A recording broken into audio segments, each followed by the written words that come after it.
మూడో అధ్యాయం 4వ భాగం.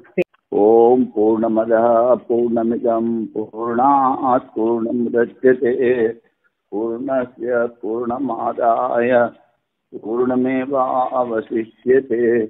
ఓం శాంతి శాంతి శాంతి. శంకరం శంకరాచార్యం కేశవం బాదరాయణం సూత్రభాష్యకృతౌ వందే భగవంతౌ పునః పునః. ఈశ్వరో గురురాత్మేతి మూర్తిభేద విభాగినే వ్యోమవద్ వ్యాప్తదేహాయ దక్షిణామూర్తయే నమః. ఓం శాంతి శాంతి. బ్రహ్మసూత్ర హృదయము 3వ అధ్యాయం 4వ పాదం.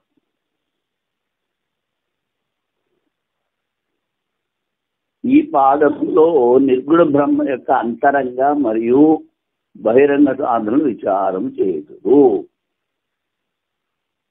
నిర్గుణ బ్రహ్మ అంటే గుణాలు రూపము లేనటువంటి పరమాత్మ. అది సృష్టి కాకముందు అదొకటే ఉంటుంది. సృష్టి చెయ్యాలనుకున్నప్పుడు మాయని సహకారం తీసుకుని ఈశ్వరుడు అవుతాడనమాట. అందుకని ఇప్పుడు మహావాక్యాల్లో చెప్పిన అహం బ్రహ్మాస్మి అన్నది ఈ నిర్గుణ బ్రహ్మం. దాంతో మనలో ఉన్నటువంటి పంచకోశాలకు అతీతమైనటువంటి ఆత్మ ఒకటే. అది అప్పుడు అలాగ అనుభవించినప్పుడే మనకి మోక్షం. అందుకని ఇక్కడ నిర్గుణ బ్రహ్మ విద్య జ్ఞానం అంతరంగ మరియు బహిరంగ సాధన విచారం చేయదు. అంతరంగము అంటే అవి తప్పకుండా ఉండి తీరాలి. బహిరంగ ఉన్నవి మనకి ఊరికినే ఆ సాధనలో ప్రవేశించడానికి ఉపయోగిస్తాయి, కానీ పూర్తిగా ఆ సాధన చేయడానికి అంతగా ఉపయోగించవు. కానీ అంతరంగ సాధనలు తప్పకుండా ఉండాలి. శ్రద్ధ, శ్రవణ నిధ్యాసలు, శమధమాదులు ఇవన్నీ తప్పకుండా ఉండాలి. అదే చెప్తారు. ఇంతకు పూర్వము పరవిద్య మరియు అపర విద్య గుణముల ఉపసంహారం నిరూపణ ద్వారా ఫలము నిశ్చయం గావించిరి. 3వ అధ్యాయం 3వ భాగంలో పరవిద్య అంటే ఈ నిర్గుణ బ్రహ్మ విద్య, అపర విద్య అంటే హిరణ్య గర్భుడు, ఈశ్వరుడు, లేకపోతే బ్రహ్మలోక ప్రాప్తి, ఇలాంటివన్నీ అపర విద్యలోకి వస్తాయి. అట్లా గుణముల ఉపసంహారము, ఆ విద్యలు ఉపాసన చేసినప్పుడు ఏ గుణాలు ఎక్కడెక్కడ మనం చింతన చేయాలని చెప్పారు. ఫలం కూడా చెప్పారు నిశ్చయం. ఇచ్చట అంటే ఈ పాదనలో కర్మ నిరపేక్ష ఉపాసనలకు పురుషార్థ సాధనత్వ నిరూపణకై బహిరంగ యజ్ఞాది సాధనలను శమధమాదులతో కూడిన శ్రవణాది అంతరంగ సాధన నిరూపణ గావించదు. ఇక్కడ కర్మ అంటే వేద విహిత కర్మ. వేద విహిత కర్మ లేకుండా కేవలము వేదంలో చెప్పిన ఉపాసన ద్వారా పురుషార్థ సాధన అంటే ఇక్కడ మోక్షం. ఆ మోక్ష ప్రాప్తికి బహిరంగ సాధనలు ఈ యజ్ఞాదులు, యజ్ఞేన దానేన తపస నాసికేన అని చెప్పారు. అవి బహిరంగ సాధనలు. శమధమాదులతో కూడిన శ్రవణాది అంతరంగ సాధన. శ్రవణము, మననము, నిధిధ్యాసనము, సమాధమ, ఉపరతి ఇలాంటివన్నీ అంతరంగ సాధనలు. ఒకే విద్యాభిషేకత్వ రూపమైన సంగతి ద్వారా ఈ చతుర్థపాదం ఆరంభించారు. అక్కడ కూడా విద్య చెప్పారు, జ్ఞానము. పరవిద్య, ఇక్కడ పరవిద్య చెప్తున్నారు. అందుకనే ఇది చతుర్థ భాగం విద్య ఒకే విద్యా విషయకత్వ రూపమైన సంగతి అని చెప్తారు. ఇప్పుడు అధికరణం 137వ అధికరణం పురుషార్థ అధికరణము. పురుషార్థం అంటే ధర్మార్థ మోక్షం పురుషార్థం అంటారు. కానీ ఇక్కడ పురుషార్థం అంటే ముఖ్య పురుషార్థం మోక్షంలో తీసుకుంటాం. కర్మాంగ ఉపాసన ప్రసంగములో బ్రహ్మజ్ఞానములో కర్మాంగత్వ ప్రశ్నకు సమాధానము ఇచ్చుటకు ఈ అధికరణం మొదలైనది. పూర్వాధికారంతో దీనికి ప్రసంగ సంగతి. కర్మాంగ ఉపాసన అంటే కర్మలు చేస్తూ వేదవిహిత కర్మలు చేస్తూ ఆ కర్మలతో పాటు ఉపాసన కూడా చెయ్యాలి. ఉపాసన అంటే చింతన, ధ్యానం. ఏ దేవత గురించి నువ్వు యజ్ఞాగాదుల్లో హవిషిస్తున్నావో ఆ దేవతల స్వరూపాన్ని గుణాలని కూడా చింతన చేయడం ఉపాసన అంటారు. అది కర్మాంగ ఉపాసన అంటారు. కర్మాంగ ఉపాసన ప్రసంగములో బ్రహ్మజ్ఞానంలో కర్మాంగత్వ ప్రశ్నకు సమాధానం ఇచ్చుటకు. మరి ఈ బ్రహ్మజ్ఞానంలో ఈ కర్మాంగత్వ ఉపాసన ఉందా లేదా, పనికొస్తుందా పనికిరాదా, ఇలాంటివన్నీ సమాధానం చెప్పడానికి ఈ అధికరణం మొదలైంది. అందుకని పూర్వం కూడా కర్మాంగత్వ ఉపాసనలు చెప్పాము, ఇప్పుడు కూడా చెప్పాము కనుక ప్రసంగ సంగతి. విషయము ఈ అధికరణంలో ఉపనిషత్తుల ఆత్మజ్ఞానంతో విచారం చేయదు. ఉపనిషత్తుల్లో ముఖ్యంగా చెప్పింది ఆత్మ పరమాత్మల ఏకత్వం. దాన్నే ఆత్మజ్ఞానం అన్నారు. దాని మీద విచారం చేస్తామంటాడు. సంశయం ఆత్మజ్ఞానము కర్త ద్వారా కర్మకు అంగమై పురుషార్థము సాధనమవునా లేక స్వతంత్రమైన పురుషార్థము సాధనమా? ఇక్కడ వాడు సంశయం ఏం చెప్పాడు? కర్త ద్వారా కర్మకు అంగమై. ఇప్పుడు ఈ పూర్వ మీమాంసకులు ఉన్నారే, అంటే వేదంలో చెప్పిన 3 భాగాలు కేవలం కర్మకాండ. 80,000 మంత్రాలు కర్మకాండ, 16,000 మంత్రాలు ఉపాసనాకాండ, 4,000 మంత్రాలు కేవలం జ్ఞానకాండ. అందుకని ఈ 80,000 మంత్రాలు కర్మ కర్త ద్వారా కర్మకు అంగమై. అంటే ఈ ఆత్మజ్ఞానము ఎవడైతే కర్మ చేస్తున్నాడో వాడిని కర్త అంటారు. ఆ కర్త చేస్తున్న కర్మ, ఆ కర్మకి ఈ జ్ఞానము అంగము అంటాడు. అంటే సబ్సిడరీ. ఎలాగా అంటే కర్మ ద్వారా స్వర్గానికి వెళ్తారని చెప్పాడు. దశపూర్ణ మాసాభ్యాం స్వర్గకామో యజేత. అది కర్మ. ఇప్పుడు ఆ కర్మ చేసేవాడు ఆ యాగం చేసి వాడు ఇక్కడే చచ్చిపోతాడు. మరి స్వర్గం దొరుకుతుందని చెప్పారు కదా.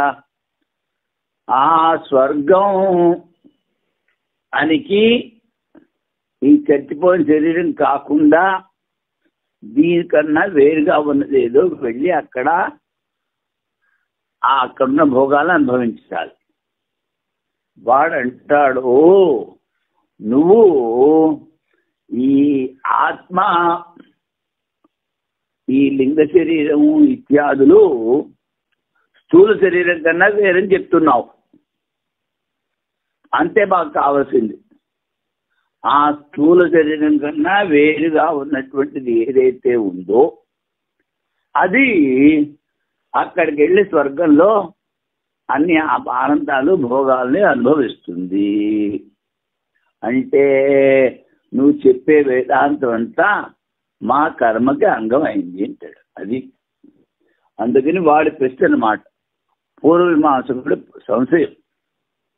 కర్త ద్వారా కర్మకు అంగమై పురుషార్థం అంటే మోక్షానికి సాధనమా లేక స్వతంత్రంగా అంటే శ్రవణం నిధ్యాసన ద్వారానే మోక్షం వస్తుందా? పూర్వపక్షం. దేహాతిరిక్తమైన ఆత్మను స్వీకరించినదే యాగాది కర్మలు ఎవరు చేయరు కనుక ఆత్మజ్ఞానము కర్మకు అంగరూపమైన పురుషార్థము సాధనను స్వీకరించవలను. ఇప్పుడు చెప్పినట్టుగానే దేహానికన్నా విపరీతంగా ఆత్మ ఉంది, దాన్ని స్వీకరించాలి. అది చేస్తేనే, ఎందుకంటే శరీరం ఇక్కడ పోతుంది, మరి వాడు స్వర్గానికి పోవాలి. అందుకనే ఆత్మను స్వీకరి యాగాది కర్మలు ఎవరు చెయ్యరు. ఒకటి, ఆత్మజ్ఞానము కర్మకు అంగరూపమైన పురుషార్థం సాధన స్వీకరించవలను. అందుకని మీ ఆత్మజ్ఞానము మా కర్మకి అంగము అంటారు. ఎవరు? పూర్వమీమాంసకుడు. సిద్ధాంతం. ఈ స్వతంత్ర ఔపనిషద ఆత్మజ్ఞానం వలన మోక్షం కలుగును. అదే లేదు నాయన, ఈ ఉపనిషత్ జ్ఞానకాండ ఏదైతే ఉందో దాని ద్వారానే మోక్షం వస్తుంది. ఇది కర్మకు అంగం కాదు. ఈ ఆత్మజ్ఞానం ఫలం నిశ్చయంలో కర్మాదుల అపేక్ష లేదు. జ్ఞానం ఉత్పత్తి చేయుటకు కర్మ మరియు ఉపాసన సహకారం కాగలదు. జ్ఞానము ఉత్పత్తి చేయడానికి అంటే ఇప్పుడు కుండ చేయాలి. కుండ చేయాలంటే కేవలం మట్టే కాకుండా ఒక చక్రము, ఒక కర్ర, ఒక తాడు ఇలాంటివన్నీ ఉండాలి. అంటే కుండ ఉత్పత్తి చేయడానికి మట్టి కాకుండా మిగిలిన కూడా సహాయకం. అలాగే ఈ జ్ఞానము పొందడానికి కర్మ ఉపాసన సహకారం చేయగలవు, సహాయం చేయగలవు. కర్మ ద్వారా, నిష్కామ కర్మ ద్వారా అంతఃకరణ శుద్ధి, ఉపాసన ద్వారా విక్షేప నివృత్తి కలిగి అప్పుడు వివేక వైరాగ్యాలు వచ్చి వాడు వేదాంత సాధన చేస్తాడు. ఈ విధంగా కర్మ మరియు ఉపాసన సహాయకం. కానీ ఉత్పన్నమైన ఆత్మజ్ఞానం స్వతంత్రమైన మోక్షం ఇచ్చుటకు సమర్థము. జ్ఞానం ఉత్పత్తి అయిందంటే స్వతంత్రంగానే జ్ఞానం మోక్షం ఇస్తుంది. బ్రహ్మజ్ఞానం ద్వారా యాగాదుల అనుష్ఠానము లోక సంగనం కొరకు చేయబడును. అవి జ్ఞానములకు ఉపకారములు కావు. మరి లోకల్లో జ్ఞానులైన మహాత్ములు కూడా ఏదో పనులు చేస్తూ ఉంటారు. మరి అదంతా దేనికి అంటే లోకానికి తోవ చూపించడానికి. లోక సంగ్రహము అంటే తప్పు మార్గంలో ఉన్న వాళ్ళని మంచి మార్గంలోకి తీసుకురావడానికి చేసే ప్రయత్నం. దాన్నే లోక సంగ్రహం అంటారు. ఉదాహరణకి జనకుడు పూర్తి జ్ఞాని, కానీ రాజుగా ఉండి యజ్ఞాలు యాగాలు చేసేవాడు, అని పిలిచేవాడు. ఇలా ఎందుకు చేసేవాడు అంటే అది లోక సంగ్రహం అని చెప్తాను. అలాగే ఇక్కడ జ్ఞానులు ఎవరైనా ఏదైనా పనిచేస్తూ ఉంటే అది లోక సంగ్రహానికే కానీ అవేమీ జ్ఞానానికి ఉపయోగపడవు అని చెప్పారు. ఇప్పుడు వైయాసక న్యాయమాల. కృత్వర్థం ఆత్మవిజ్ఞానం స్వతంత్రం వా ఆత్మను యతః దేహాతిరేకం అజ్ఞత్వా నకుర్యాత్ కృతుంగం తతః నా అద్వైతధి కర్మహేతుర్ అంతి ప్రత్యయ కర్మసా ఆచారో లోక సంగ్రహి స్వతంత్ర బ్రహ్మదీస్తతః. కృత్వర్థము అంటే క్రతువు అంటే జ్ఞానాలు. ఇవి ఆత్మజ్ఞానానికి తోడ్పడతాయా లేదా లేకపోతే ఆత్మజ్ఞానం స్వతంత్రంగానే ఉత్పత్తి అవుతుందా? అది సంశయం. అప్పుడు పూర్వపక్షు సమాధానం చెప్తున్నాడు, దేహాతిరేకం అజ్ఞాత్మా నకుర్యాత్ కృతజ్ఞం తథా. దేహానికన్నా వ్యతిరేకంగా ఆత్మ ఉంది అని తెలుసుకుంటే కానీ యజ్ఞాగాదులు చెయ్యరు. అందుకని ఈ ఆత్మజ్ఞానము కర్మకు అంగము అంటాడు. అప్పుడు సిద్ధాంతి, నా అద్వైతది కర్మహేతు, అద్వైత బుద్ధి కర్మకి కారణం కాదు, కర్మ కారణం కాదు. హంతి ప్రత్యుత కర్మస. కానీ ఆత్మజ్ఞానము కర్మాన్ని చంపేస్తుంది, హంతి. మరి పెద్ద పెద్ద వాళ్ళు జ్ఞానులు కూడా యజ్ఞాగాదులు చేశారు కదా అంటే ఆ ఆచారం లోక సంగ్రాహి, లోక సంగ్రహం చేశారు. అందువల్ల అత బ్రహ్మదీహి, బ్రహ్మబుద్ధి స్వతంత్రము, బ్రహ్మ. అదే మళ్ళీ తెలుగు చెప్తున్నారు. ఆత్మజ్ఞానం ప్రత్యర్థమా లేక స్వతంత్రమా? దేహం కన్నా అతిరిక్త ఆత్మ కలదోను జ్ఞానం లేక క్రతువుల్లో, క్రతువులు అంటే యజ్ఞాగాదుల్లో ఏ పురుడు ప్రవృత్తము కానేరడు. అందువలన ఆత్మజ్ఞానం క్రతువు యొక్క అంగము. సిద్ధాంతి, అద్వైత ఆత్మజ్ఞానం కర్మహేతుకము కాదు, కానీ కర్మకు విరోధి. తత్వజ్ఞానులైన జనకాదుల కర్మాచరణము లోక సంగ్రహం కొరకే. అందువలన ఆత్మజ్ఞానము స్వతంత్రమునే పురుషార్థ సాధనము, క్రతు ద్వారా కాదు. ఈ విధంగా వైయాసిక న్యాయమాలైంది. ఇప్పుడు దీనికే, ఈ పురుషార్థాధికరణానికి భారతీయ తీర్థుల వారి వ్యాఖ్య. ఇందులో పూర్వపక్షి చెప్తున్నాడు, దేహం కన్నా అతిరిక్త ఆత్మ కలదు అను జ్ఞానం లేక క్రతువుల ద్వారా పరలోక మనం యొక్క నిశ్చయం లేదు. అందువలన జ్యోతిష్ఠోమాదులందు ప్రవృత్తి కలదు. జ్యోతిష్ఠోమని యాగం పేరు. అందువలన క్రతువుల్లో ప్రవృత్తి కలుగుతున్నందువలన ఔపనిషద ఆత్మతత్వజ్ఞానం కర్మాంగము. ఉపనిషత్తులో చెప్పిన ఆత్మజ్ఞానం కర్మకి అంగము ఉంటాడు పూర్వపక్షి. సిద్ధాంతి, దేహము కన్నా భిన్నమైన ఆత్మతత్వ విజ్ఞానం రెండు రకములు. ఒకటి పరలోకం పోవుటకు ఆత్మిక విజ్ఞానము, రెండవది బ్రహ్మాత్మ తత్వ విజ్ఞానము. రెండు. ఈ రెండింటిలో మొదటిది కర్తృరూపమైన ఆత్మతత్వ విజ్ఞానం ప్రవర్తకము. రెండింటిలో మొదటిది కర్మకి అంగం, అది కర్మకి ప్రవృత్తి చేస్తుంది. కానీ బ్రహ్మతత్వ విజ్ఞానం ప్రవర్తకం కాదు. క్రియా కర్త ఫలము నిషేధించడం వలన కర్మ యొక్క నివర్తకము. ఇందులో ఆత్మజ్ఞానంలో క్రియ ఉండదు, కర్తృత్వం ఉండదు, సంబంధం ఉండదు. అందుకనే గీతలో చెప్పారు ఏమిటి, యస్య నాహం కృతో భావో బుద్ధిర్యస్య నలిప్యతే హత్వాపసమాలోకాన్ నహంతి నిబధ్యతే. ఎవరికైతే కర్తృత్వ జ్ఞానము భోక్తృత్వ జ్ఞానము లేదో వాడు ఏమి చేసినా వాడికి పాపం లేదని చెప్తారు. అంటే ఇది ఏమిటి, ఆత్మజ్ఞానానికి స్తుతి అన్నమాట. పూర్వ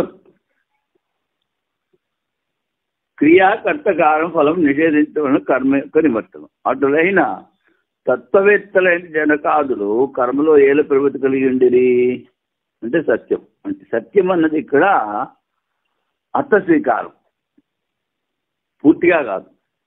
జనకుని ఆచారం లోక సంగ్రహం కొరకు, అందువలన దోషం లేదు.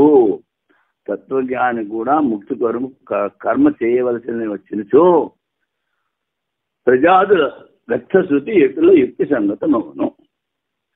ప్రజాదులు అంటే సంతానం. కిం ప్రజా కరిష్యామో ఏషాం నో అయం ఆత్మ అయం లోక. మాకు కావలసింది ఆత్మలోకం, ఆత్మలోకం. మాకు ఆత్మ కావలసినప్పుడు మేము సంతానంతో ఏమి చేస్తాము? ఈ ఆత్మలోకమైన మాకు ప్రజా సంతానం ద్వారా ఏమి చేయడము? మొదలు మంత్రముల ద్వారా ఆత్మతత్వ స్వరూపము లోకము ప్రత్యక్షమైన అనాత్మ రూపమైన లోక సాధనకు ఉపయోగపడు సంతానం వ్యర్థమని శుద్ధి జరుపుతున్నది. ఈ ఆత్మజ్ఞానము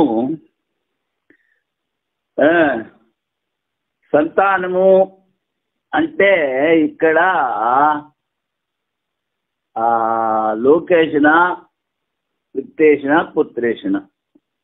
పుత్రేషణ అన్నప్పుడు పుత్రుడి వరకు భార్య ఉండాలి, అందులో సంతానం, అది పుత్రేషణ.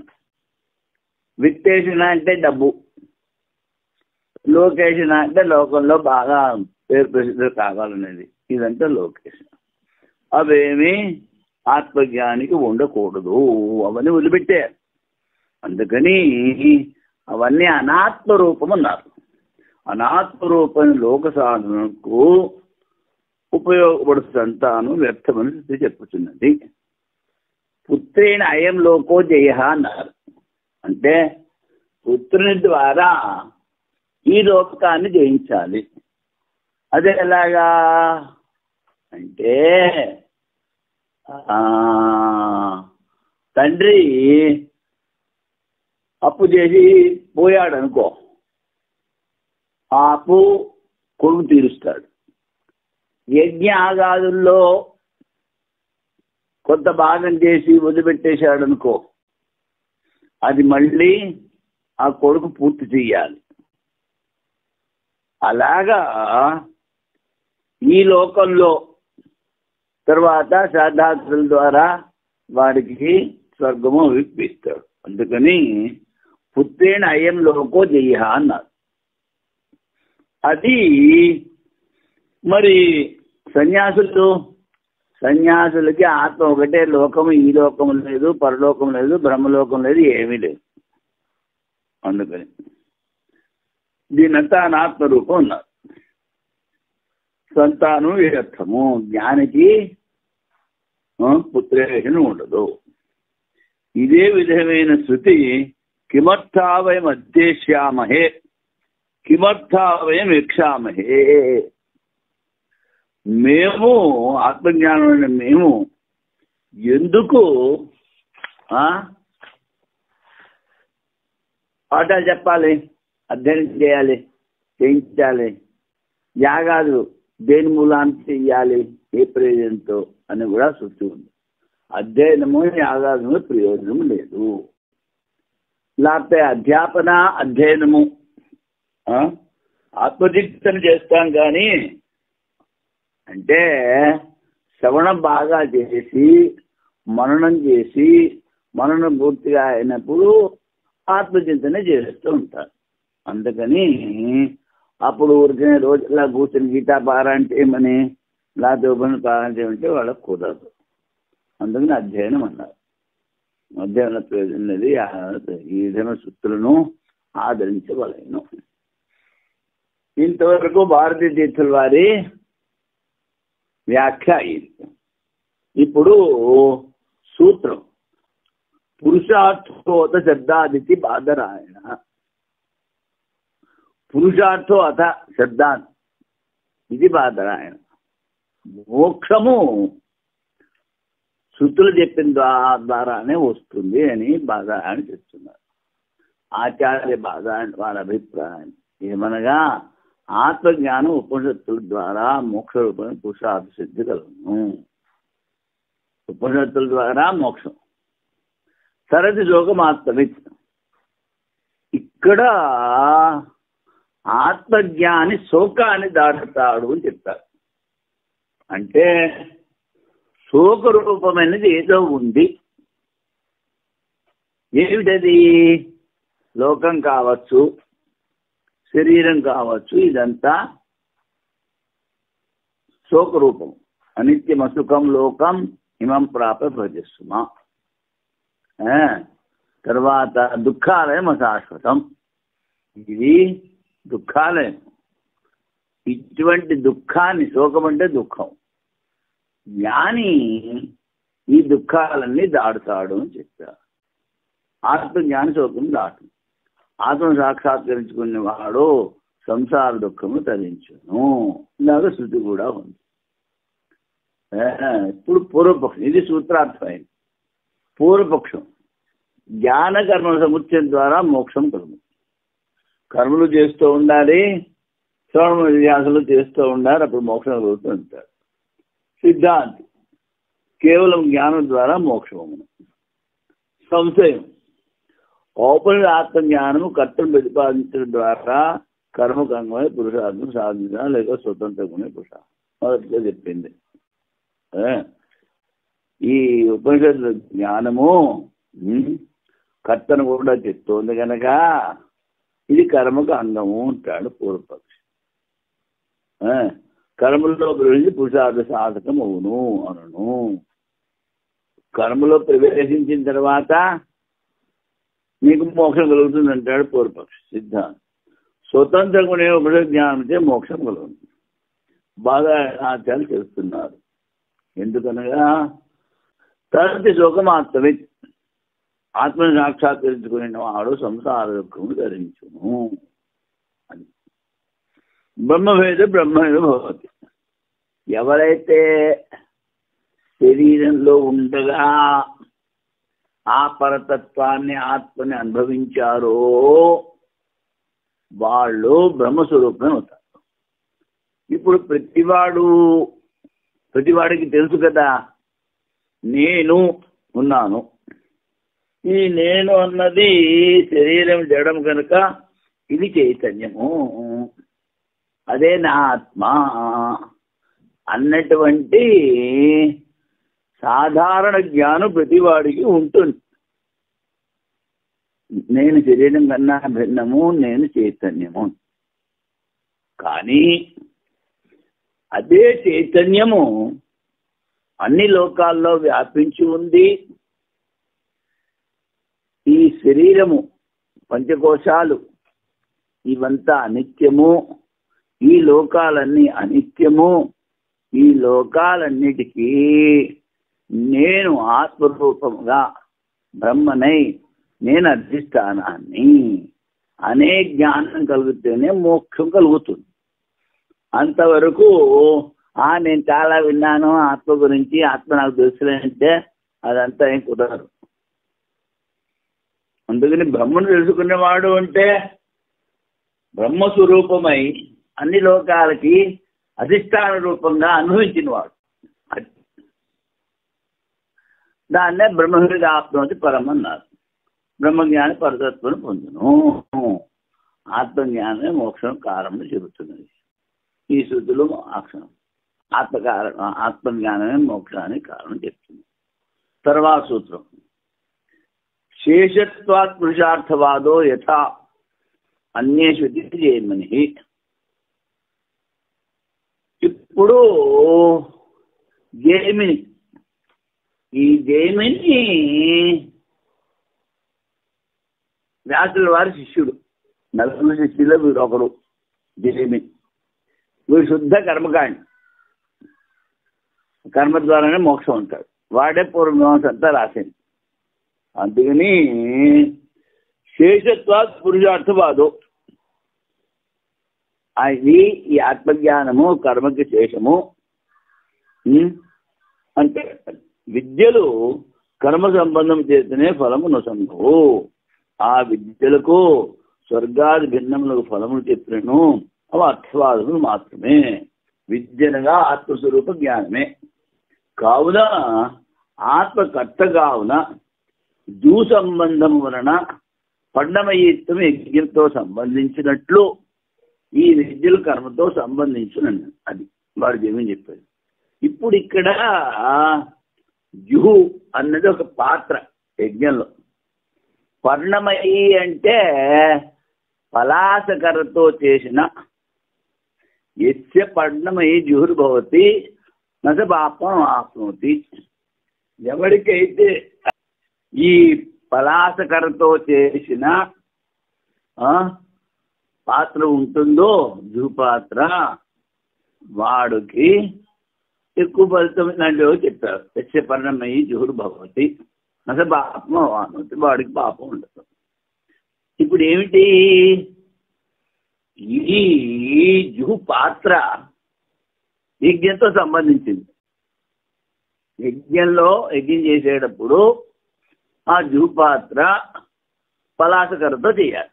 అది అదేవిధంగా పర్ణమయిత్వ వాక్యమునందు గల ఫలశుద్ధి వలనే తరచోపమాత్మే అను విద్యలో విష్ణు గల ఫలశుద్ధి అర్థవాదమే అవును. అది అక్కడ అర్థవాదం అన్నారు, అంటే స్తుతి. అలాగే నువ్వు ఆత్మజ్ఞాన శోకాన్ని దాటుతావని చెప్తున్నావే, ఇది కూడా స్తుతి మాత్రమే, ఫలితం కాదు, స్తుతి అంటాడు. ఇది పూర్వమీమాంస. ఆత్మకర్త ఒకటి వలన అది కర్మశేషము. ఇప్పుడు ఏమిటంటాడు, యజ్ఞ ఆగాదం చెయ్యాలంటే కర్తత్వం ఉండాలి. ముందు డబ్బులు ఉండాలి, కర్తృత్వం ఉండాలి, శ్రీమతి గారు ఉండాలి.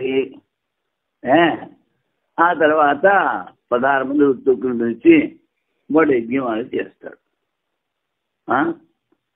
లేకపోతే ఏ కర్మ చెయ్యాలన్నా వేద కర్మ శ్రీమతి పక్కన ఉండాలి. కనుక తన్ని తాను వాడు కర్త అనుకుంటాడు. నాకు ఈ కర్మ యొక్క ఫలితం కావాలి. ఏమిటి? ఈ కర్మ జ్యోతిష్ఠోమే ఆగాలి, అష్టమే ఆగ చేస్తున్నాక నేను బ్రహ్మలోకం పోతాను, లేకపోతే స్వర్గానికి పోతాను అనేటువంటి కర్మ ఫలితం. ఇక్కడ కర్త, కర్మ, కర్మ ఫలము ఇవన్నీ తన మీద ఆరోపించుకుంటాడు ఎవడు? కర్మ చేసేవాడు. ఆత్మజ్ఞానంలో శరీరము లేదు, ఇంద్రియాలు లేవు, మనస్సు లేదు, నేను ఆత్మని కర్తృత్వం భోక్తృత్వాన్ని తీసేస్తాను. అందుకు రెండింటికి చాలా తేడా. వాడేమిటంటాడు? ఆత్మకర్త అంటాడు. ఎవడు? జే విపోక్షణ వలె విషయం ద్వారా దాని జ్ఞానము కర్మాంగము. ఇప్పుడు యజ్ఞం చేసేటప్పుడు ధాన్యాలు తీసుకుంటారు, రకరకాల ధాన్యాలు తీసుకుంటారు. వాటికి మంత్రం చెప్పి నీళ్లు చల్లుతారు, దాని ప్రోక్షణ అంటారు. దాని ద్వారా అపూర్వం వస్తుంది అంటాడు వాడు. అపూర్వం అంటే ఇప్పుడు వాడు ఈ జైమిని మహర్షి ఈ పూర్వమైన ఈశ్వరుని ఒప్పుకోరు. ఈ ఈశ్వరుని ఒప్పుకోకుండా నువ్వు చేసిన కర్మ అది ఒక అపూర్వాన్ని ఉత్పత్తి చేస్తుంది. ఆ అపూర్వము నువ్వు పోయిన తర్వాత నీకు కర్మ దానిస్తుంది అంటాడు. అప్పుడు సిద్ధాంతం అంటాడు, నీ కర్మ జడము, కర్మ ఫలితం అపూర్వం అంటున్నావు, అది జడము. జడం ఫలితాన్ని ఎలా ఇస్తుంది? మాకైతే ఇక్కడ ఈశ్వరుడు ఉన్నాడు, ఎవడు ఏ కర్మ చేశాడు, వాడికి ఎప్పుడు ఏ ఫలితం ఇవ్వాలి అనేది వాడికి తెలుసు. అందుకని నువ్వు ఈ కర్మ ద్వారా ఈ కర్మ ఆత్మజ్ఞానం అంటావే, ఇది కుదరదు నాయన.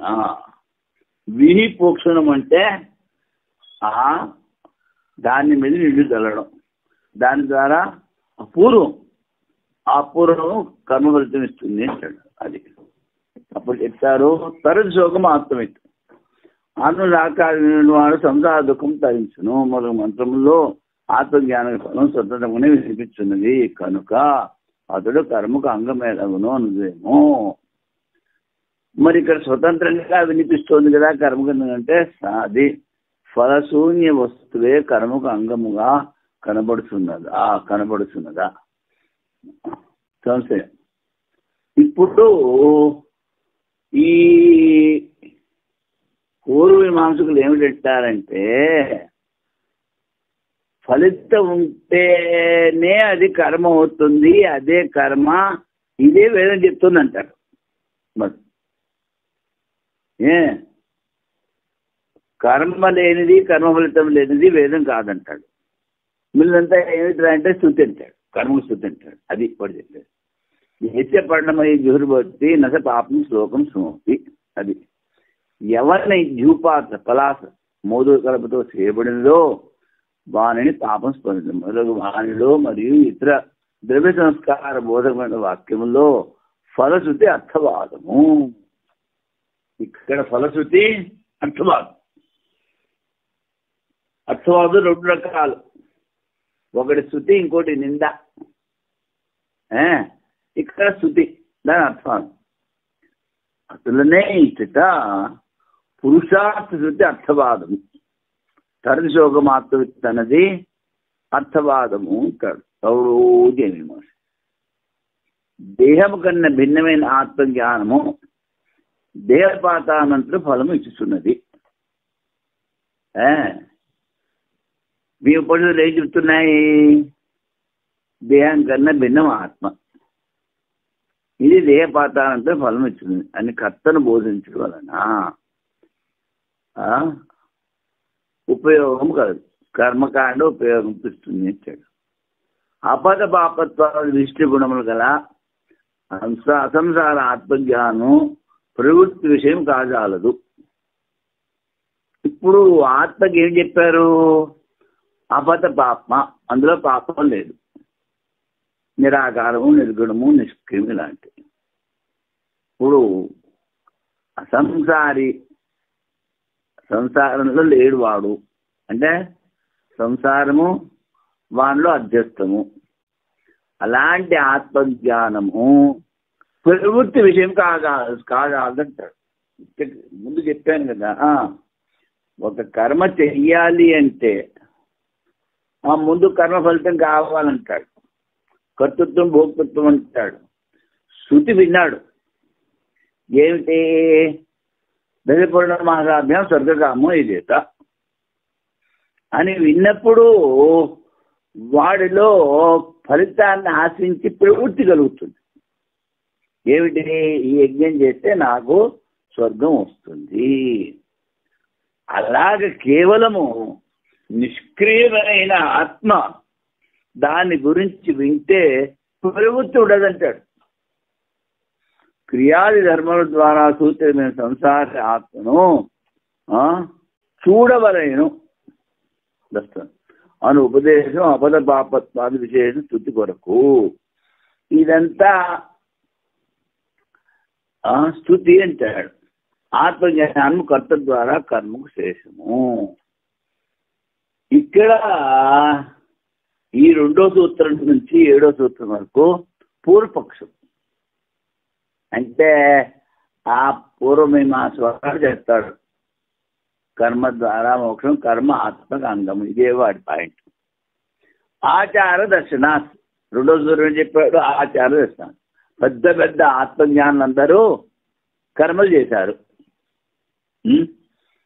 అందుకని ఆత్మజ్ఞానం ఉన్నవాడు కర్మ చెయ్యాలి. ఈ ఆత్మజ్ఞానం కర్మ కర్మ, అది వాడు చెప్పాడు. జనకో వైదేహో బహుదక్షిణి యజ్ఞని ఇదే. జనకుడు విదేహపతి ఎక్కువ దక్షిణలు ఇచ్చేవాడు, అది యజ్ఞాలు చేసేవాడు. విదేహపతి జనకుడు ఎక్కువ దక్షిణలు యజ్ఞం చేసినాడు. మొదలు బ్రహ్మజ్ఞానులు విద్యతో పాటు కర్మను ఆచరించి చూడబడుతున్నది. అందువలన విద్య కర్మకు అంగము. అందుకని ఈ ఆత్మజ్ఞానము కర్మానికి అంగము అంటాడు. జనకో వైదేహో బహుదక్షిణ యజ్ఞని ఈజే. ఈజే అంటే యజ్ఞం చేశాడు అని. యజ్ఞధాతు. విదేహపతి జనకుడు ఎక్కువ దక్షిణలో యజ్ఞం చేశాడు.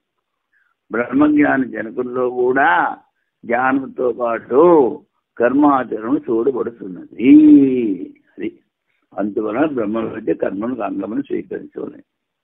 కేవలము ఆత్మజ్ఞానంతో పురుషార్థ సంభవమైనచో అత్యధిక పరిశ్రమ ద్వారా సిద్ధించు కర్మ ఎందుకు చేయను? ఆత్మజ్ఞానమే మోక్షానికి కనుక కారణమైతే మరి జనకుడు యజ్ఞానం ఎందుకు చేశాడు? అక్కే చేత్ మధువిందేత కిమర్థం పర్వతంలో చేత్. దొడ్డిలో అంటే తోటలో, మన ఇంట్లో తోటలో తేనె చుట్టుంటే దానికి తేనె తీసుకోవచ్చు కదా. కొండెక్కి కొండ మీద తేనె చుట్టూ ఎందుకు తీసుకోవాలి? అది వాడండి. ఊరి పక్కన జిల్లేడు చెట్ల మీదనే తేనె దొరుకునేని పొద్దున్నకి వెళ్ళిపోవాలేను అను లౌకిక అందువలన ఆత్మజ్ఞాని జనకుని యాగాల ప్రవృత్తి ద్వారా ఇదే సిద్ధమవుతున్నది. అంటే తేలిక అయిపోతే పర్వతం ఎందుకు ఎక్కాలి అంటున్నాడు వాడు. అలాగే తేలిక ఆత్మజ్ఞానం దొరికితే వాడు యజ్ఞాలను ఎందుకు చేయాలి అంటే వాడు చేస్తున్నాడు అంటే ఇది ఆత్మజ్ఞానానికి అంగము. ఇందువల్ల బ్రహ్మ విద్య కర్మకు అంగము. తత్శృతే అలాగా వేద భాగాలు కూడా చెప్పాయంటాడు, వేదంలో కూడా చెప్పారంటాడు. యదే విద్యా కరోతి. యదే విద్య అంటే ముందు అక్కడ ప్రసంగం ఏమిటంటే నువ్వు ఒక కర్మ చెయ్యాలి అంటే ఆ కర్మని గురించిన జ్ఞానం నీకు ఉండాలి. అప్పుడే ఆ కర్మ చేయడం ఫలితం అవుతుంది. దాన్నే ఇదే విద్యా కరోతి అంటాడు. కర్మను విద్య ద్వారా మరియు కర్మ ద్వారా చేయుదురు. ఏ కర్మను విద్య ద్వారా మరియు కర్మ ద్వారా చేయుదురు. వాడు ఏమిటంటాడు? విద్య అంటే ఇక్కడ జ్ఞానం అంటాడు. జ్ఞానం ద్వారా కర్మ చేయాలంటాడు. అది శృతి ద్వారా విద్యలో కర్మాంగం శ్రవణం కలుగుట వలన. అక్కడ అసలు అర్థం ఏంటి? ఆ కర్మ గురించిన జ్ఞానం నీకు ఉండాలని వాడు ఆ జ్ఞాన పదాన్ని తీసుకొచ్చి ఇక్కడ ఆత్మజ్ఞానంలో జోడించాడు పెద్ద మనిషి. ఏదే విద్యా కరోతేనైనా ఏ కర్మను విద్య ద్వారా చేదురో అనుకుంది. తృతీయ విభక్తి శృతి ద్వారా విద్యలో కర్మ శేషత్వం నిబడుతున్నది. కేవలం ఆత్మవిద్య పురుషార్థం కాజాలదు. అది ఇంకా 3 సూత్రాలు ఉన్నాయి. సమన్వయారంభణ తర్వాత ఇంకోటి ఏమిటి? ఈ విద్య కర్మ ఇవి 2 కూడా సమన్వయం చేశారంటాడు. తమ విద్యా కర్మని సమన్వయరభే పరలోకమును పో అని వెనుక విద్యాకర్మలు 2ను పోను. ఇక్కడ విద్య అంటే అక్కడ వృత్తిలో చెప్పింది ఉపాసన. యథాకర్మ యథాశృతం అన్నారు. జీవుడు ఈ లోకం నుంచి పరలోకానికి పోతున్నప్పుడు వాడు చేసిన కర్మ, వాడు చేసిన ఉపాసన ఫలితం వాడితో వాడు పోతాయి. జ్ఞానం ఎక్కడికి పోడు రాడు. తస్య ప్రాణ ఇహవ ప్రళయంతే. వాడి సూక్ష్మశరీరం అంతా వాటి కారణాల్లో ఇక్కడే లీనమైపోతుంది. అందుకని జ్ఞానం ఎక్కడికి పోడు రాడు. పోయేవాడు వచ్చేవాడు ఎవడు? ఈ కర్మి ఉపాసన. ఫలితం కోరి లేకపోతే శ్రవణమున ధ్యానం చేశాడు అనుకో బ్రహ్మలోకాన్ని పోతాడు. వాడికి కూడా ఆ ఉపాసన బ్రహ్మలోక ఉపాసన వాడితో పాటు పోతుంది. అందుకని విద్యాకర్మణి అంటే వేదవిహిత కర్మ ఉపాసన ఫలితం వాడితో పరలోకానికి పోతుంది. విద్య మరియు కర్మ సహకారం చూడబడుతున్నది. తమ విద్యాకర్మని సమన్వయం అభ్యత పరలోకం పోవడానికి విద్యాకర్మలను పోను. ఫలితం ఇచ్చట్లో విద్యాకర్మ సహకారం చూడబడుతున్నది. విద్య అంటే వీడు ఆత్మజ్ఞానం పట్టుకున్నాడు. అక్కడ చెప్పింది ఏమిటి? ఉపాసన. ఇవి 2 సముచ్చయం అయ్యా అంటే ఎవడు? ఇదేమి శబ్దతో విధాన. తర్వాత ఏమిటంటాడు? ఈ విద్యాకర్మల సమన్వయము శృతులు చెప్పారంటాడు. ఎలాగా? ఆచార్యకులాద్ వేదమధీత్య యథావిధానం గురో కర్మేతి శేషేణ అభిసమావృత్య కుటుంబే శుచౌ దేశే స్వాధ్యాయమధీయాన. అది ముందు గురువుల సేవ చేస్తూ మిగిలిన సమయంలో వేదములను అర్థంతో పాటు అధ్యయనం చేసి సమావర్తన సంస్కారం అంటే నువ్వు చదువు అయిపోయిన తర్వాత గురువుగారు సంస్కారం చేస్తారు, దాన్ని సమావర్తన సంస్కారం అంటారు. అంటే ఒక రోగంతో హాస్పిటల్లో వెళ్ళామనుకో, ఆ రోగం నయం అయితే వాడు డిశ్చార్జ్ సర్టిఫికేట్ ఇస్తాడు, అంతవరకు నువ్వు బయటికి రాకూడదు. అలాగే అన్నమాట ఇది సమావర్తన సంస్కారం. గృహస్థాశ్రమంలో నుంచి భవిష్య స్థానంలో స్వాధ్యాయం చేయొచ్చు. గృహస్థాశ్రమంలో నుండి స్వాధ్యాయం చేయాలి. అందుకని కర్మ జ్ఞానము రెండు సమన్వయము. సంపూర్ణంగా వేద విద్య ద్వారా సంపన్న పురుషునికి కర్మ విధానము చేసి అందులో కూడా విద్యా కర్మ. ఆచార్యకుల వేదమధీతి యథావిధానం గురో కర్మేది శేషేణ అభిసమావృత్య కుటుంబే శుచో దేశే స్వాధ్యాయమధీయాన. గురువు సేవ చేయొచ్చు, మిగిలిన సమయంలో వేదములను అర్థంతో పాటు అధ్యయనం చేసి సమావర్తన సంస్కారం తర్వాత గృహస్థాశ్రమంలో ప్రవేశించి పవిత్ర స్థానంలో స్వాధ్యాయం చేయొచ్చు. శృతి ద్వారా సమస్త వేదార్థము తెలిసిన పురుషుడు వరకు. అక్కడ కేవలం కర్మకాండ చెప్పారు. వాళ్ళు జ్ఞానకాండ ఒకవేళ చదివినా ఊరికే దాన్ని చాంటింగ్ చేస్తారు, కానీ దాని అర్థం వాళ్ళకి తెలియదు. ఇక్కడ సమస్త వేదార్థం అన్నాడు. పురుషుని కొరకు కర్మం విధించడం వలన జ్ఞానం ఫలం నుంచి స్వతంత్రం కాదు. అది శుద్ధి ద్వారా వేదాధ్యయనం మాత్రమే నిలబడుతున్నది. వేదాధ్యయనం మాత్రమే నిలిపిస్తున్నది, వేదార్థం కాదు. అదీత్య అన్నప్పుడు వేదం చదువుకుంటారు, అర్థం చదవరంటారు. గృహస్థాశ్రమంలో ప్రవేశించిన కర్మాధికారి వేదాధ్యయనం చేసిన వాడే అవును. వాడిని కర్మలు చేయటం వేదార్థ జ్ఞానం ఆవశ్యకత లేదు. అది ముందు చెప్పానే, వీళ్ళందరూ అన్ని చదువుతారు, చాంటింగ్ బాగా చేస్తారు, అర్థం ఏమీ తెలియదు. అది వేదార్థం వాళ్ళకి అక్కర్లేదు. ఎందుకంటే శృతి చాంటింగ్ పారాయణ చేయడం ద్వారానే చాలా ఫలితం. అట్లా ఎందుకనగా వేదాధ్యయనకు దుష్టబలం ఉండటం వలన అర్థజ్ఞానం కలవరకు వేదాధ్యయనం స్వీకరించేది. ఇంతవరకు ఆ సూత్రాలు అయ్యాయి. ఇంకో సూత్రం కూడా ఉంది, అది రేపు చెప్పుకున్నాం. ఓం పూర్ణమదః పూర్ణమిదం పూర్ణాత్ పూర్ణముదచ్యతే పూర్ణస్య పూర్ణమాదాయ పూర్ణమేవావశిష్యతే. ఓం శాంతి శాంతి శాంతి. శంకరం శంకరాచార్యం ఆదరాయణం సూత్రభాస్కృతౌ వందే భగవంతో పునః పునః ఈశ్వరో గురురాత్మేతి మూర్తిభేద విభాగినే వ్యోమవద్వ్యాప్తదేహాయ దక్షిణామూర్తయే నమః. ఓం శాంతి శాంతి శాంతి.